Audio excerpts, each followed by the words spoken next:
cukup kondusif secara umum di CO2 terkait dengan pembelajaran-pembelajaran yang ada di sekolah, baik pada masa kemarin pandemi maupun sekarang yang sudah kita mulai tatap muka secara full. Memang kalau bicara banyak sekolah, ibarat kita air yang banyak itu kan ada di laut, pasti ada riak-riaknya, ada gelombang-gelombangnya.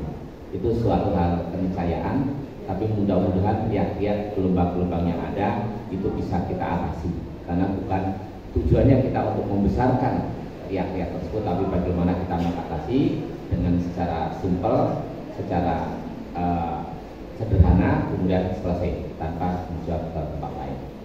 Walaupun memang ada satu dua yang seperti itu.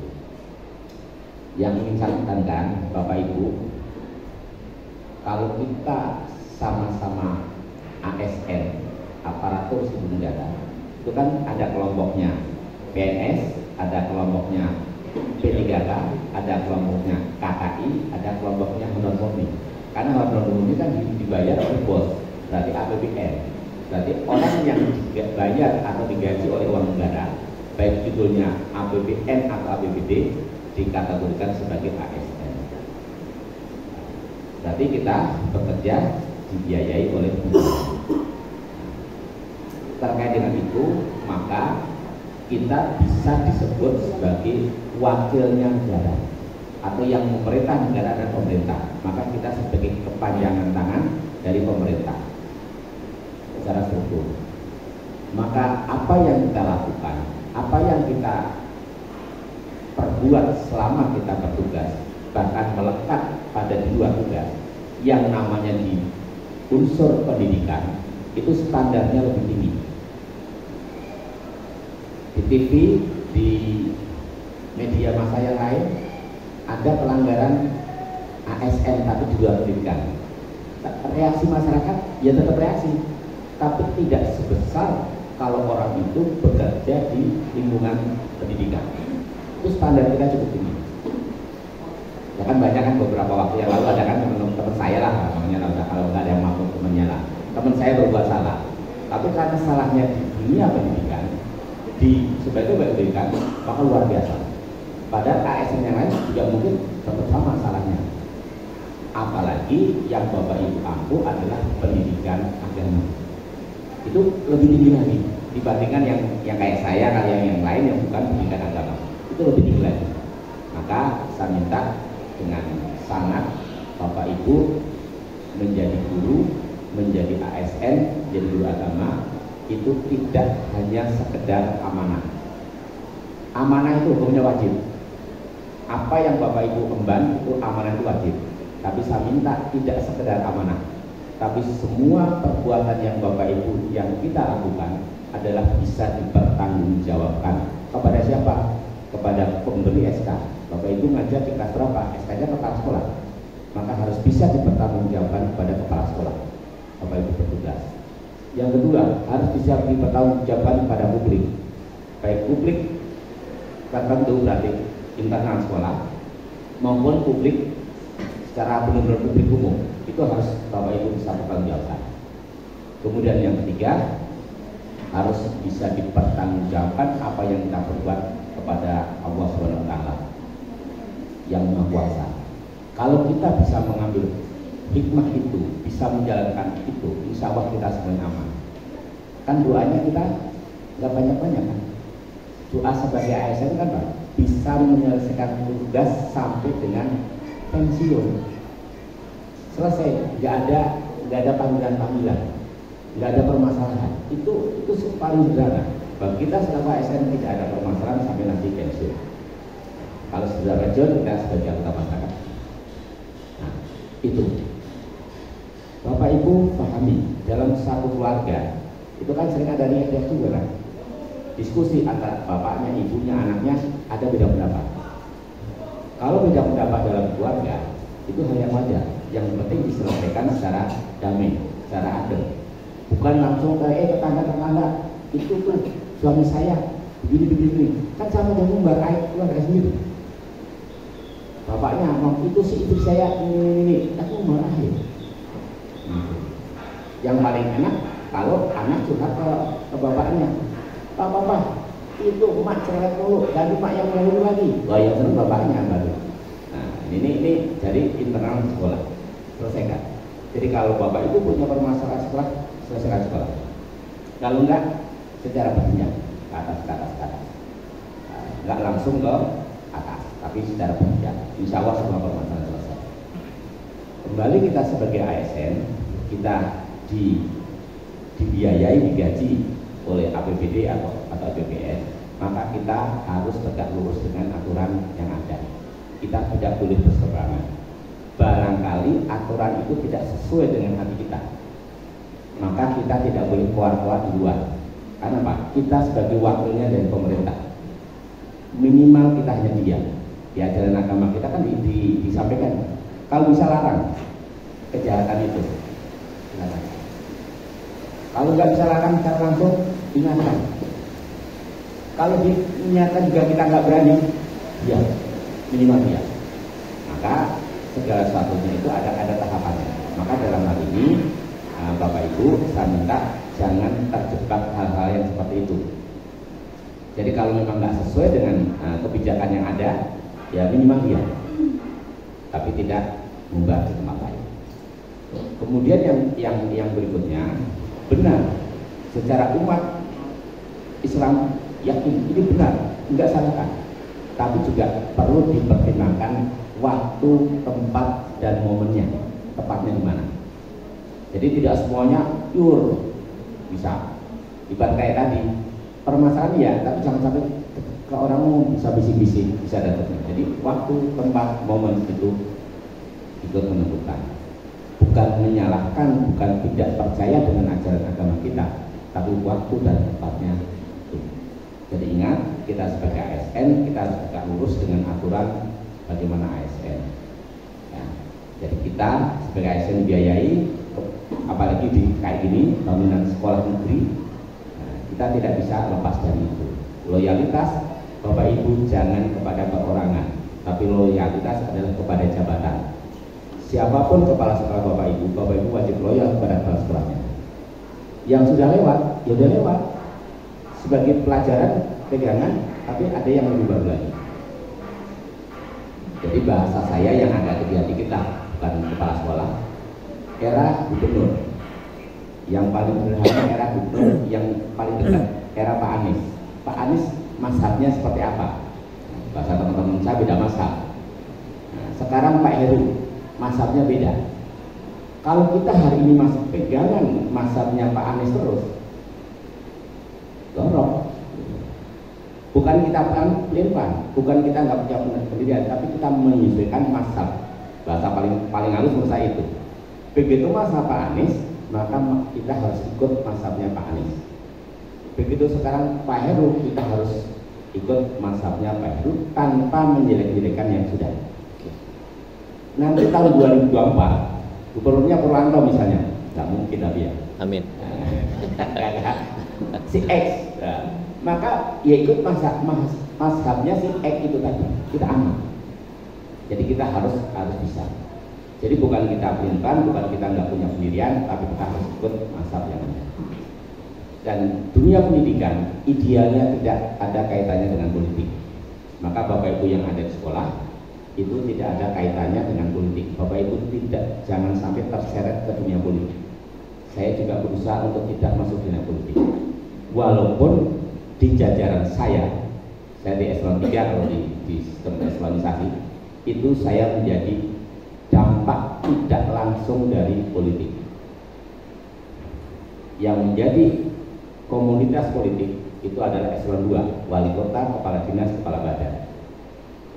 Ingat kan? Itu. Jadi kita jangan itu. Saya cukup di level saya menjadi korban politik. Bapak Ibu jangan sampai menjadi korban politik. Itu. Contoh, waktu kepala dinasnya Pak Sopan, dianggap Pak Sopannya adalah orangnya Ahoker. Begitu ganti Pak Anies, kan langsung ganti kan? Begitu nih Pak Anies ganti Pak Heru, kemungkinan besar akan ganti. Gitu. Jadi, tapi cukup di sana saja, saya jadi korban saja.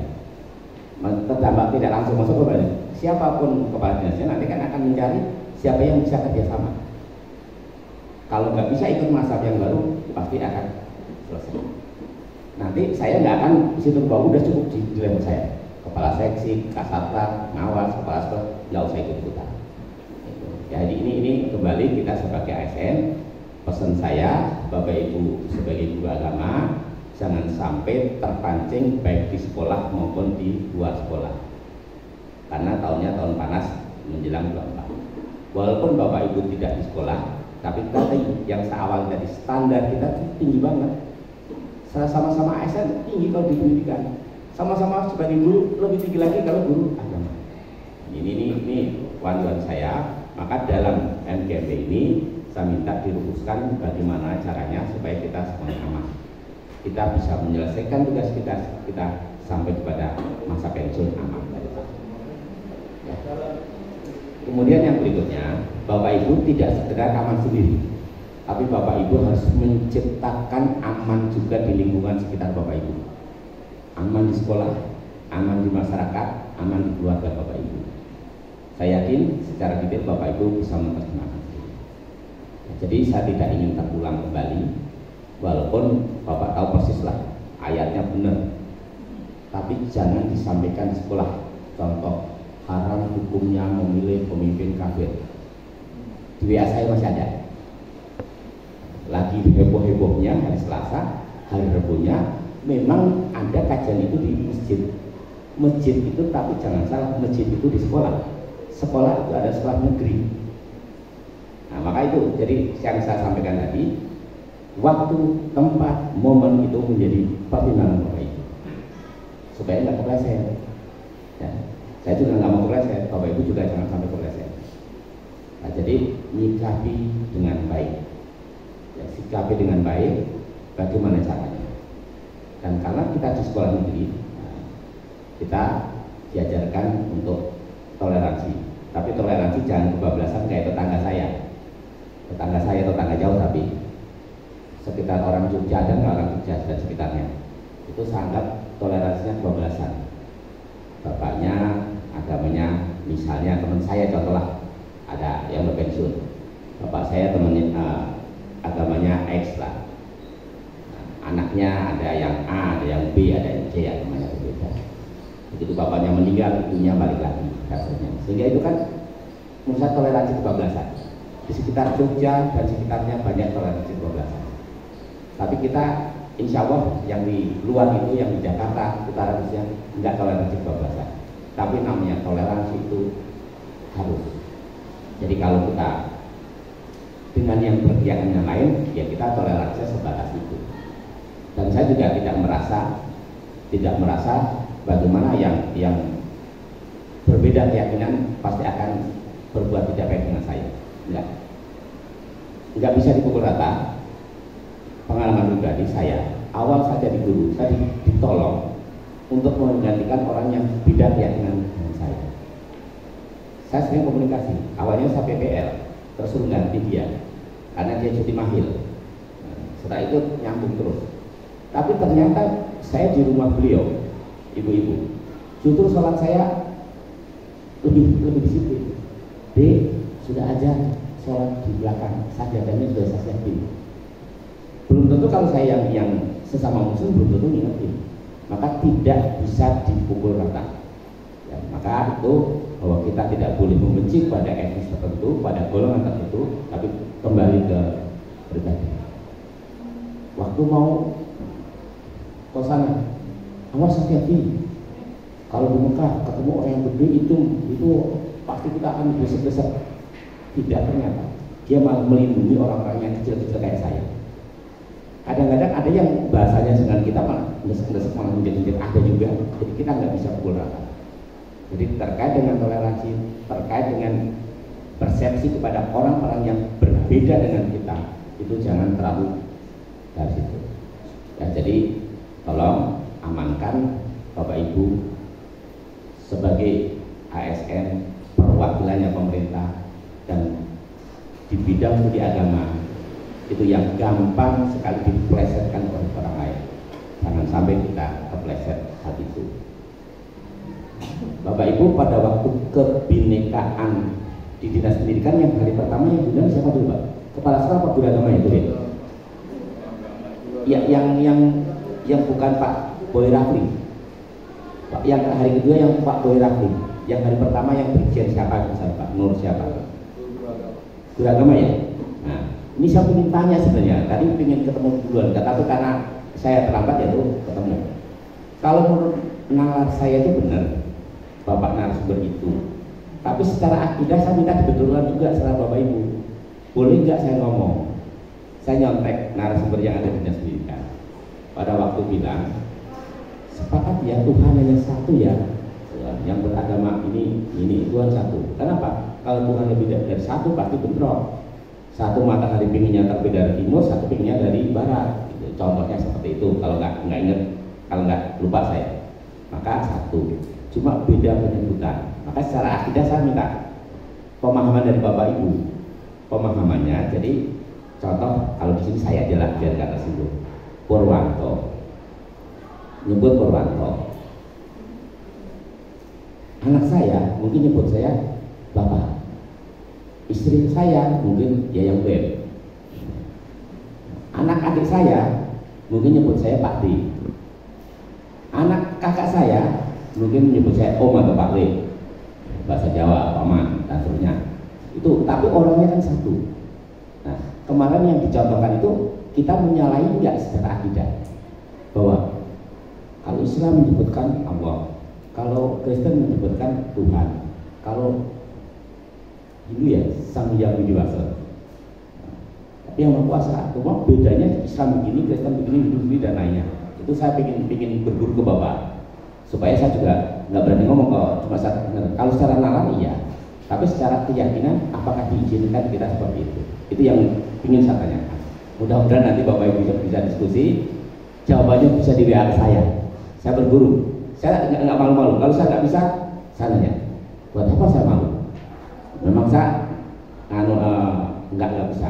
Dan dengan kalimat itu hati saya terganggu. Secara keyakinan boleh nggak? Kalau secara nalar akal masuk akal.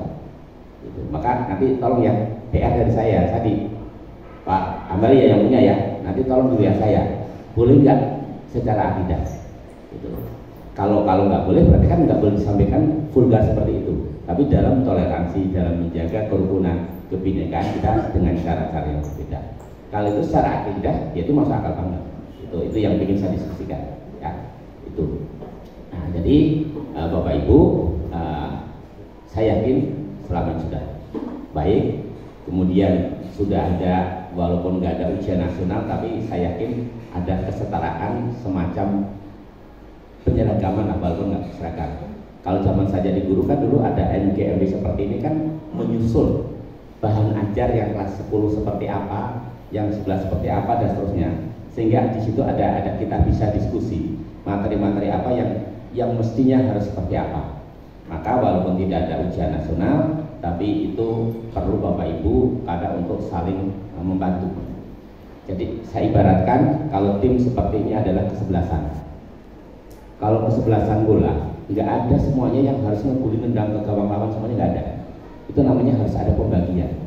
Mana yang jadi kiper, mana yang jadi back bertahan, mana back yang nggak menyerang, kan nggak harus 1, 2, 5 ya. Nah, itu tuh nggak harus seperti itu kan. Bagaimana susunannya disesuaikan. Tapi siapa yang harus nendang gawang lawan hasilnya, siapa yang harus dipilih ada. Maka lewat forum seperti ini, saya yakin Bapak Ibu bisa seperti itu. Kalau di forum MGMP, kalau saya bedakan kan ada 3 generasi. Generasi milenial yang muda-muda, generasi menengah, dan ada generasi lelita lebih 50 tahun kayak saya. Yang lebih 50 tahun itu pengalamannya sudah tidak dilakukan. Tapi bicara kecepatan, bicara IT bukan tidak bisa, tapi cepatnya beda, jempolnya juga beda. Coba lihat anak-anak kita ngetik WA, nggak usah dilihat kan sambil ngapa-ngapain kan, tapi tingkat kesalahannya sedikit. Kita sudah dipelototin, ini jujur saya, mau ngetik A, yang kepencet S mulu, jempolnya kegedean kali ya. Dan seterusnya, tapi kejadiannya itu. Maka bagi yang sudah kayak saya itu harus berkolaborasi dengan yang di bawah dan yang milenial, dan yang milenial harus banyak dikasih kesempatan untuk apa? Mengembangkan. Jadi ilmu curangnya saya dulu, saya kelas menengah waktu itu. Ilmu curangnya saya, yuk yang tua-tua diajarin buat PPT, diajarin. Tapi kan cuma gitu-gitu doang. Besok lagi dibuatkan e-powerpoint, besok lagi dibuatkan apa? Tapi tetap yang dipakai adalah produknya yang mudah. Di depan anak-anak seolah-olah kita pintar, jat gitu. Kan modalnya saya dulu bersahabat dengan koperasi. Utang koperasi laptop dulu kan masih langka banget. Nah, terus berusaha ada saya merangkap bendara dulu, tiap kelas kasih link supaya apa? Kelihatan guru hebat, padahal nggak hebat gitu. Yang lebih menyakitkan lagi sebenarnya, saya sok pintar. Guru sejarah kan identik dengan tumpukan buku banyak banget ya tugasnya. Saya paling nggak mau, saya berat bukan ngajari Bapak Ibu, saya nggak mau dengan LKS menyiksa, nggak dikoreksi anak-anak beli, dikoreksi kapan koreksinya, anak jauhnya kelompok, yang satu saya benerin, yang satu salahin, protes gitu kan, nyiksa. Udah, saya bilang duit dari mana aja sumber rezeki kan nggak harus dari LKS. Saya yang nggak mau LKS. Pak Bowo, kutega saya. Kalau buat email gimana ya? Coba sebelum tahun 2011, membuat email apa enggak barang langka? Oh begini. Nah besok ya tugas 12 IPA 1 ini semua tugas kirim ke email. Besok IPA 2 dia tiap kelas buat email. Waktu sebelum 2011.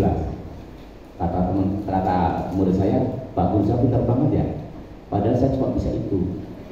Ngirim dokumennya aja saya nggak bisa. Tapi saya kali begitu sela-sela saya buka. Nah, kalau saya buka kan udah biru di sana kan. Terus Pak, kapan waktunya? Apa makanya sibuk? Kok bisa cepat banget koreksinya? Badan saya ngapain saya koreksi, saya buka doang. 5 halaman, 90, 3 halaman, kurangnya berapa? 2 halaman, berapa? Paling mau baca saya hanya di awal sama di akhir. Kalau awalnya nyonteknya apa sama kalimatnya, itu berarti nyontek sebelahnya. Maka saya ajarin kalau mau mengedit, awal sama akhirnya diedit kalimatnya. Ini contoh-contoh sok tahunya saya. Tapi kalau diterapkan hari ini Bapak Ibu udah telat. Itu kan sebelum tahun 2011. Nah, jadi Bapak Ibu maksud saya Bapak Ibu harus berinovasi, membuat perubahan-perubahan, membuat kemajuan-kemajuan yang kita nggak kalah banget dengan anak. Padahal pada waktu itu cuma saya buka doang, orang saya ngirim seperti apa saya nggak tahu. Jadi kirim terima kasih nah atau ini jangan nyontek apa saya nggak bisa ngirimnya. Pokoknya saya bisa ini cuma diajarin bikin emailnya, sudah saya bikin di depan guru TIK, di kelas tak tulis di papan tulis ini email kelasnya. Besok cuma buka gitu-gitu doang saya, gitu. ini apa ya, rahasia saya. Jadi Bapak Ibu buat rahasia masing-masing, di depan muridnya kita harus tetap nggak ketinggalan jauh ya. Jadi umurnya bisa apa kalau kita ngikutin kan susah ya, kita kan punya trik-trik lah. Nah, itu yang ya. Dan selamat bekerja, selamat ber-MGMP. Mudah-mudahan apa yang Bapak Ibu lakukan itu bermanfaat baik kepada Bapak Ibu, wabil khusus lagi kepada anak didik kita. Nah, karena yang Bapak Ibu berikan nggak seberapa, tapi kesan bagi murid-murid kita itu luar biasa. Karena Bapak Ibu akan nyontek kita. Beberapa mantan murid saya begitu ketemu, kenapa mau jadi guru sejarah? Pak, saya terinspirasi Pak. Karena guru sejarah zaman saya tiap hari suruh nyatet terus. Saya nggak usah nyatet, buat apa nyatet? Wong ada semuanya di buku. Menjelang 2011 buka Google. Kalau nggak punya, dekat ke ruang data. Kalau sama kan ada ruang data, itu kan ada wifi-nya, buka di situ. Nebeng. Zaman dulu kan susah banget. Kalau sekarang kan di mana-mana gampang. Jadi kita supaya nggak ketinggalan, kita harus inovasi terus. Ya, selamat bertugas, selamat itu semuanya. Dan mohon maaf, saya tidak bisa lama, ya, karena saya juga harus datang. Bapak Ibu nggak usah khawatir. Saya hari ini dipanggil oleh Kejaksaan Negeri. Tapi saya nggak khawatir, orang saya nggak berbuat apa-apa. Terkait dengan apa? SMK 3M kan ada gedung miring. Nah itu waktu itu saya udah pernah dipanggil karena sekarang kajiannya ganti, kasih infonya ganti, ingin kenalan dengan saya. Gitu. Jadi bapak ibu kalau dipanggil, kalau nggak berbuat apa-apa ngapain risau? Ya enggak. Dan bapak ibu kalau dipanggil saya kasih ilmunya satu. Nah saya udah berapa dipanggil, SK bapak ibu bawa fotokopinya. Kalau kayak saya ini nanti kayak yang dulu, bapak tahun 2017 bangun miring itu sampai sekarang nggak pemborosan negara. Ya pak, ini SK saya tugas di JU2, hitung tanggal berapa gitu, bulan Maret 2021. Bapak nggak tahu? Ya nggak tahu. Apa yang bapak tahu? Apa yang bapak tanyakan? Kalau tahu saya jawab, kalau enggak saya jawab tidak tahu gitu. Jadi nggak usah takut-takut. Jadi bapak ibu kalau dipanggil siapapun nggak usah takut. Yang penting kan saya nggak buat apa-apain. Dan saya akan proporsional. Soal nanti panggilan berikutnya adalah para orang-orang yang menjabat pada tahun itu urusan nanti. Tapi kan saya tidak menjerumuskan. Nah, tahun ini siapa? Ya nanti saya tanyakan kasihnya siapa, kepala sekolah siapa, munculnya siapa, kan saya tanyakan gitu. Ya. Jadi itu bapak ibu ya, resepnya kan nggak boleh terlambat. Ya, walaupun tambah-tambah dikit. Ya. Kan 10.30 saya ke sana, 9.30 ke sini. Kan sini telat ya, sana telat lagi. Ya, terima kasih bapak ibu. Ada kata bila kita berbuat daya. Assalamualaikum warahmatullahi wabarakatuh.